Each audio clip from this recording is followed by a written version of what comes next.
Bienvenidos a Entrevistas El Espectador. Hoy nuestra invitada es Piedad Urdinola Contreras, la directora del Departamento Nacional de Estadística, DANE. Bienvenida. Como profesora que fue de la Universidad de los Andes, de la Universidad Nacional, economista, debemos estar preocupados por esa cifra que nos reveló ayer del crecimiento del 0.6 del Producto Interno Bruto del año pasado. Bien, pues muchísimas gracias por tenerme aquí en este espacio y pues comentarles que los analistas del mercado tenían unas expectativas entre 0.9 y 1.2 y la cifra que reportamos ayer fue de 0.6, está algo por debajo de lo que estaban esperando estos analistas, pero también recordemos que venimos de unos periodos inusuales, ¿no? La pandemia tuvo un decrecimiento inusual, histórico en el caso colombiano y luego una recuperación 2 años contiguos de una recuperación con los niveles también de nuevo inusuales para la economía colombiana. Y lo que estamos viendo ahora pues es también una normalización.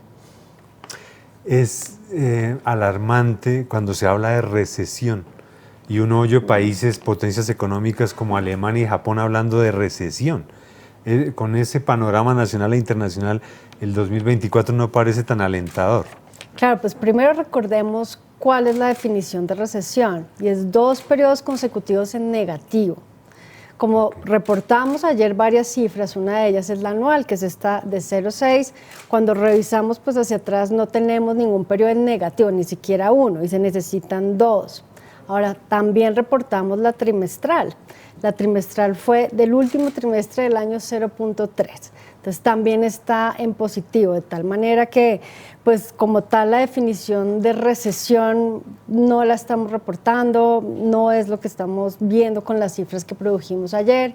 Y como usted bien lo dice, en cambio sí presentamos también otros países que ya se han declarado en recesión. Pero ¿ese índice la sorprendió? ¿Esperaba que fuera por debajo de 1 realmente? Bueno, realmente las expectativas que tenían los analistas, si usted ve, eran muy cercanas, ¿no? 0.9 a 1.2, más o menos es lo que estábamos esperando y pues esto quedó un poco por debajo, pero tampoco quedó tan debajo. Entonces la diferencia tampoco es tan amplia frente a esas expectativas que se estaban manejando. Okay.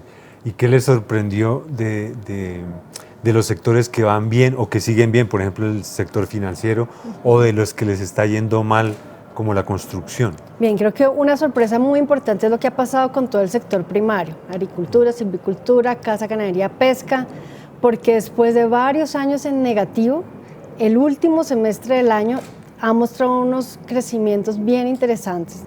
Creo que esto sí ha sido realmente sorprendente, es algo que los analistas tampoco esperaban, pero estamos viendo allí un crecimiento de distintas fuentes que son muy importantes. Yuca, por ejemplo, un producto que no tenía esos crecimientos que hemos visto a lo largo de este año, repito, no en particular el último semestre. Café, que también viene en una recuperación, otros productos como plátano, banano, y en la ganadería los temas porcinos, huevos y leche han tenido también un repunte muy interesante. Bueno, ahora hablábamos con el director del Espectador sobre una aparente contradicción de cifras, porque por un lado la economía parece estancada, la inversión ha bajado, pero por el otro lado el índice de desempleo ha mejorado. ¿Eso cómo se entiende? Bien, primero recordemos que aquí hay un descalce en la medición. Ayer, febrero 15, presentamos la cifra del PIB, que mide hasta diciembre de 2023. La cifra de desempleo la presentamos mensualmente. En 15 días vamos a estar presentando la del mes de enero. Entonces, lo que estamos viendo es que siempre tenemos como ese descalce un poco entre las cifras de desempleo.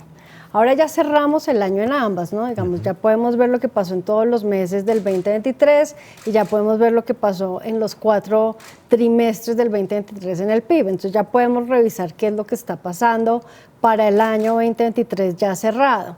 Mientras que en lo que estamos produciendo en la información de empleo, pues siempre vamos un poco más adelante que la producción de PIB. Entonces, si miramos lo que pasa en el año 2023, pues allí tenemos un mercado laboral que otra vez viene la recuperación de la pandemia. La recuperación económica fue muy rápida, otra vez. La gran caída en el 2020, una gran recuperación, un PIB de más de 10 puntos en el 2021, rápidamente. Mientras que el mercado laboral al 2021 todavía estaba rezagado. y su recuperación sea realmente en el 2022 y en el 2023 ya vemos el cierre de esa recuperación del mercado laboral. También nota uno que la inflación ha venido cediendo como de una manera constante y eso ha beneficiado los precios de los alimentos básicos. ¿Eso cree que se va a mantener o por qué al tiempo va ocurriendo eso mientras estamos hablando de todo esto? Bien, pues en realidad esto nosotros no lo hacemos desde el DANE, no hacemos proyecciones, no sabemos lo que puede pasar en el futuro, los analistas económicos y los expertos de macroeconomía son quienes lo hacen, pero lo que venimos viendo en efecto es eso, es esta caída en la inflación y los jalonadores de la inflación también se recompusieron. Entonces, en el año 2022 fueron sin duda alguna alimentos y comidas, bebidas no alcohólicas, las que estaban jalonando esa inflación. El año pasado ya fue transportes y dentro de transportes viene el combustible para vehículos. Este fue el gran jalonador de la inflación el año pasado. Entonces estamos viendo unas recomposiciones que requieren sin duda algunas medidas que son diferentes. Ustedes miden también los índices de calidad de vida y revisan la canasta familiar, todo esto. ¿Se puede hablar de que en Colombia ha mejorado la calidad de vida o los riesgos de inseguridad alimentaria o incluso hambre han crecido? Bien, pues nosotros tenemos nuestro IPM, que es nuestro índice de pobreza multidimensional, que nos ayuda a dar una medida de esta pobreza, pues como su nombre lo dice, desde muchas miradas, no solamente la monetaria, también producimos la cifra de pobreza monetaria. Lo que hemos visto es que Colombia tiene una tendencia de reducción de una pobreza de IPM muy cerca al 30%, cuando comenzó a medirse en 2011-2012, allá unos niveles muy cerca al 12%. Entonces, cuando vemos la tendencia en estos últimos 10 años, pues sí vemos una reducción de ese índice de pobreza, es decir, cada vez hay menos pobres.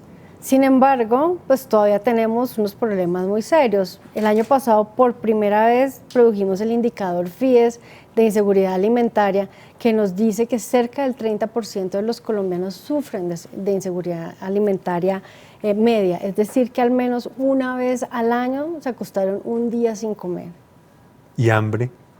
Este es el que lo estamos midiendo precisamente. Esta inseguridad alimentaria nos mide todo este tema del hambre. Este es un indicador FAO muy importante, es un indicador objetivo, tiene una batería de 8 preguntas que se miden en esta misma encuesta de calidad de vida y nos ha dado este panorama del hambre o la inseguridad alimentaria, que es el término técnico.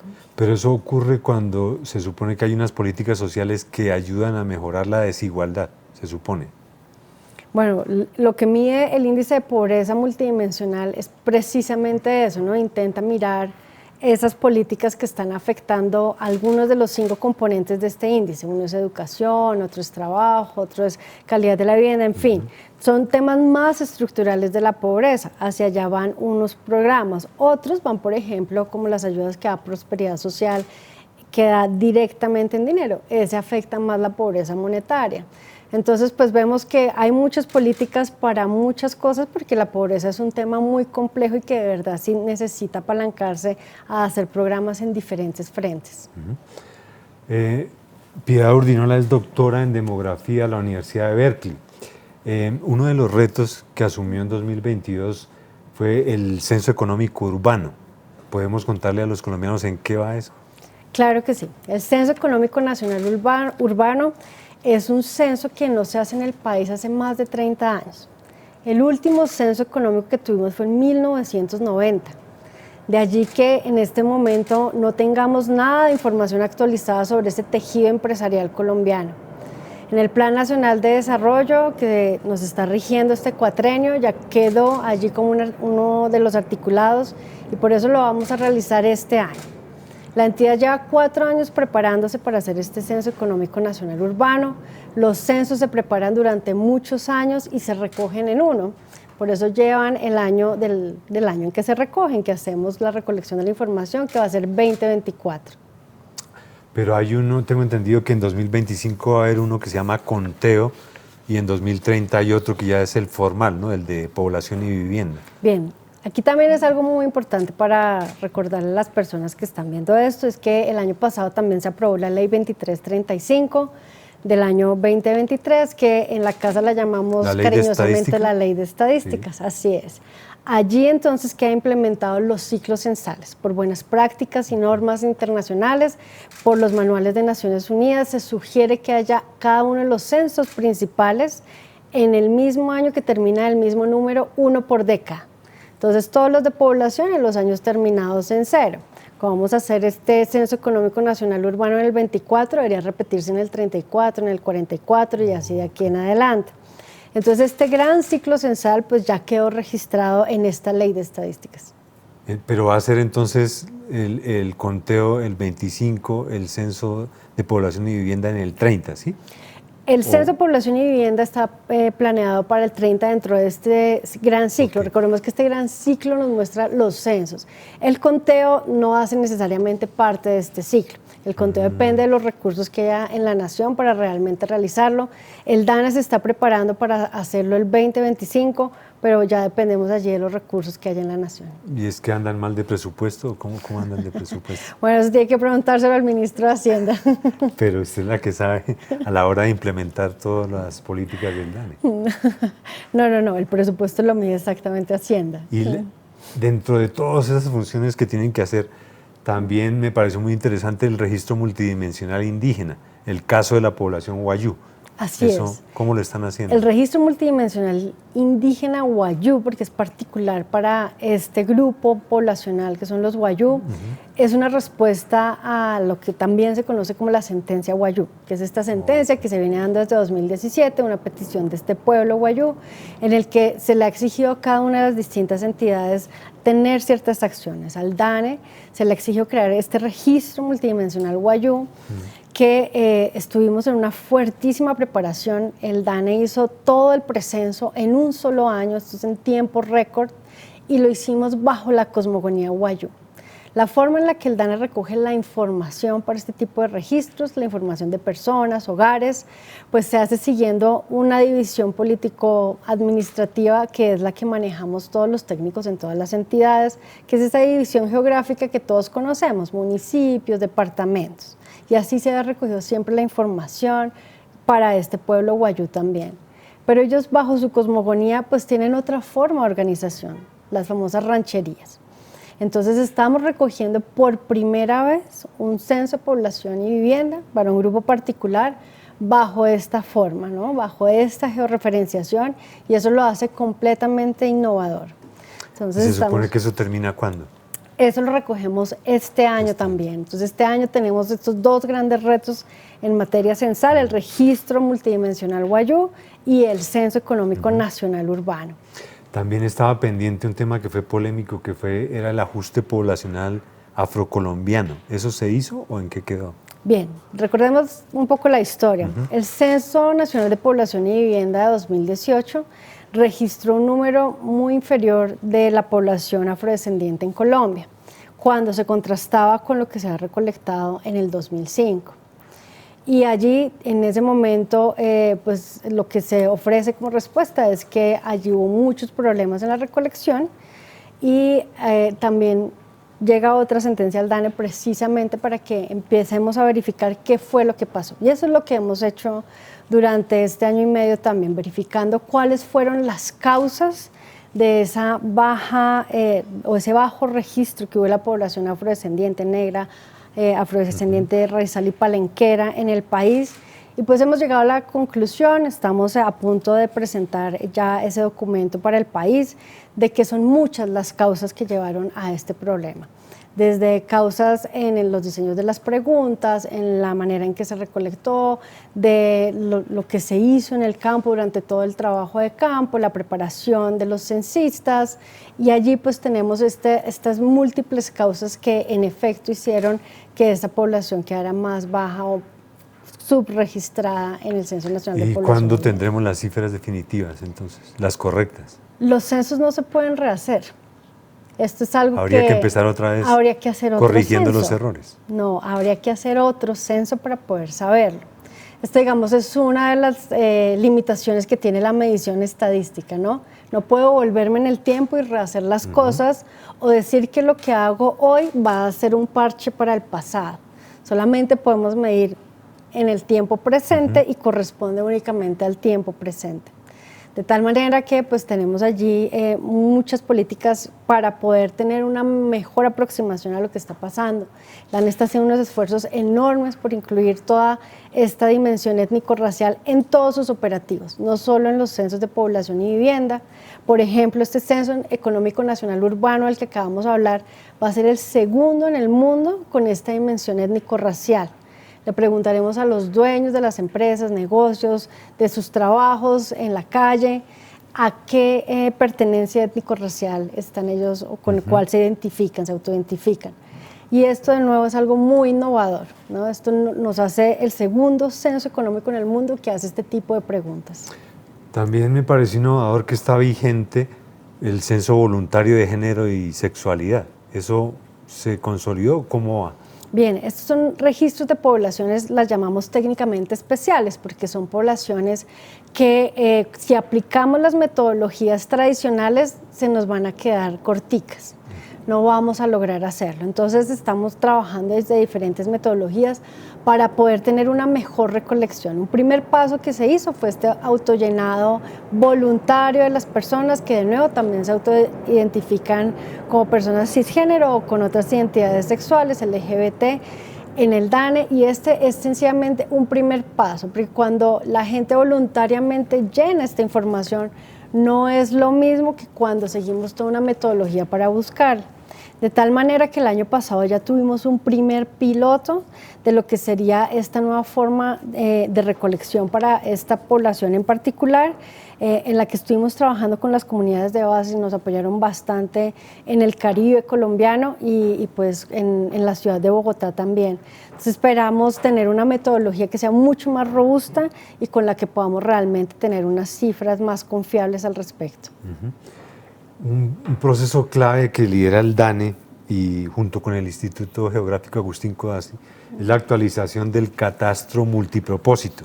Por favor, explica qué es eso, por qué va a ser supuestamente clave para la reforma agraria y en qué va. Bueno, el catastro multipropósito es clave para muchísimas cosas. Creo que esto es algo que el país probablemente desconoce, pero esta es toda la información que podemos tener de lo que sucede en cada uno de los predios del país. Yo lo resumo rápidamente como un censo de predios, para que la gente pueda hacer como esta analogía. O sea, así como cuando nosotros desde el DANE vamos a los hogares a hacer un censo de población y vivienda y preguntamos cuántos viven acá, de qué edades, qué sexo, qué hacen, qué estudian, qué trabajan, en fin. Esto mismo hace el catastro multipropósito. Va y cuenta los predios, pero también qué hay en esos predios y cuáles son sus potencialidades. Entonces, este predio está en zona urbana, en zona rural, es productivo, no es productivo, pertenece a un parque natural, en fin.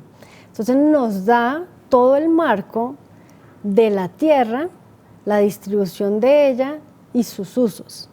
Por eso es tan importante.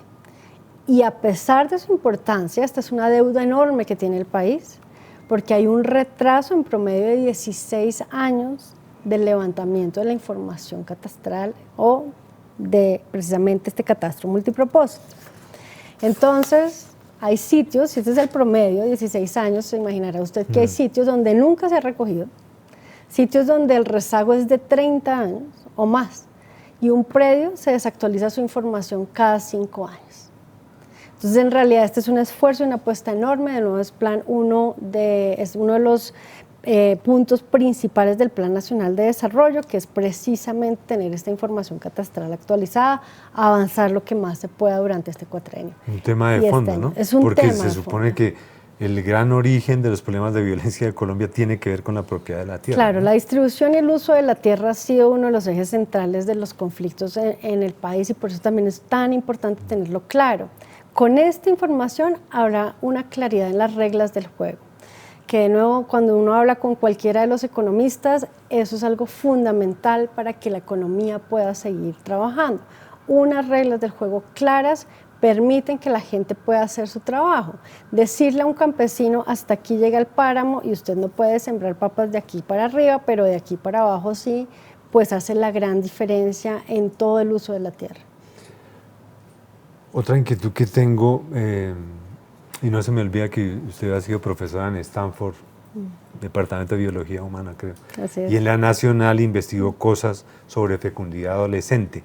Uno oye hoy en día a muchos jóvenes que no quieren tener familia, hijos menos, y entonces uno se pregunta, ¿esos índices de fecundidad aquí en Colombia cómo van? ¿A la baja? Estamos llegando a los bajos históricos. Llevo ya 2 ruedas de estadísticas vitales presentando el mínimo histórico. Entonces sí estamos viendo sin duda alguna un decrecimiento de la fecundidad que tampoco es sorprendente para los demógrafos, para los que somos como yo y expertos en estos temas, pues es un resultado de la transición demográfica. Y ya Colombia desde el 2015 ya trae unos niveles muy bajos que se llama la tasa de fecundidad de reemplazo. Son niveles por debajo de alrededor de 2,2 para el caso colombiano y ya de nuevo van a ser 10 años que ya llegamos a esos niveles. Lo que pasa es que en el imaginario de las personas los colombianos todavía creen que somos un país donde la gente tiene muchos hijos todavía, ¿no? Y que de pronto, de la noche a la mañana, esto empezó a caer y pues en realidad no es así. Ya vamos para una década. Pero lo aceleró la pandemia. La pandemia lo aceleró, sin duda alguna. Esto es algo que encontramos también en otros países de América Latina. Y en el caso colombiano lo que vimos fue una profundización de la caída de la fecundidad a raíz de la pandemia. Usted también dirigió el Observatorio Demográfico.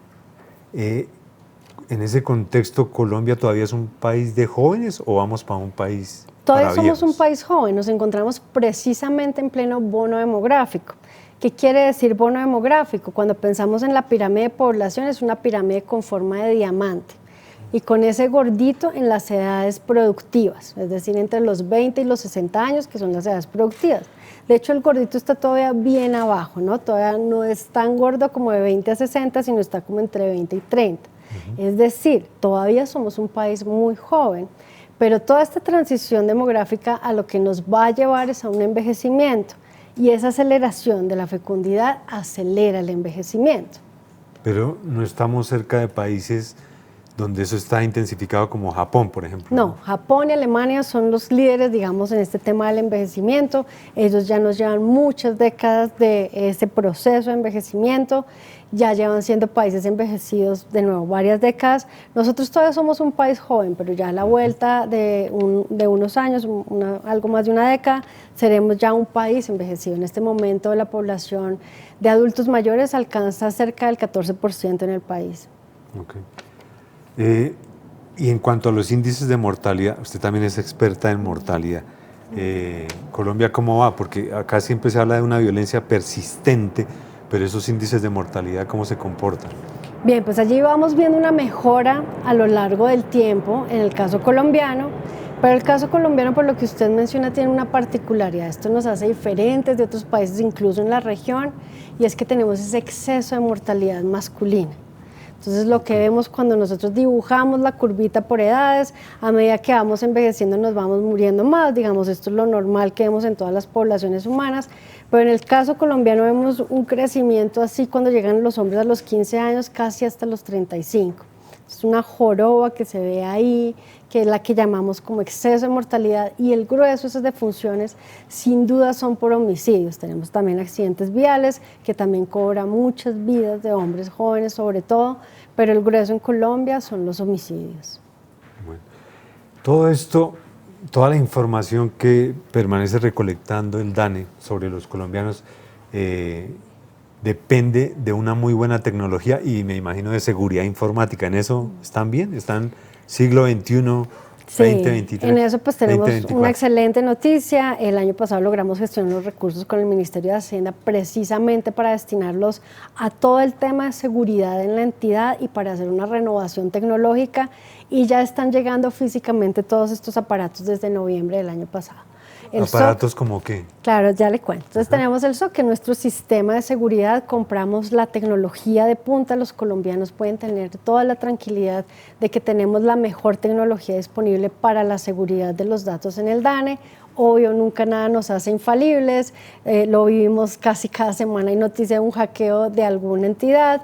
Esto es algo pues que viene con la modernidad y con la tecnología del siglo XXI, pero hemos comprado la mejor tecnología para seguridad que nos permite hacer un monitoreo en tiempo real 24/7, todos los minutos de todos los días de toda la semana.